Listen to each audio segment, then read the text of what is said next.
Sino ba mas mabilis umiyak? Ang mga babae o mga lalaki? Oh, bakit ka umiiyak? Kasi po hindi po ako panayagan maglaro sa labas. Tahan na, mainit kasi sa labas pero alam mo ba kung bakit tayo umiiyak pag malungkot? Bakit po? Kasi ang ating katawan may sariling paraan para ilabas ang ating feelings.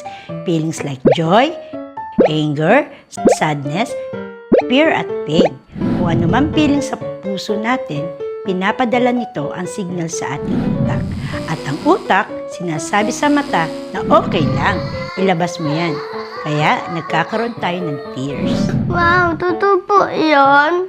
Oo, ang pag-iyak ay nakakatulong para gumaan ang ating pakiramdam. Okay lang po pala umiyak. Walang masama sa pag-iyak. Lahat ng tao umiiyak. Bata, matanda, pati si Tia minsan. Ang mahalaga, ngingiti ka na, ngiti na. So, ngayon, sino mas mabilis umiyak? Ang mga babae o mga lalaki? May paniniwala na bukod sa emotional ang mga kababaihan, ay maliit din ang tear duct o ipunan ng luha sa mata ng babae kaysa sa lalaki.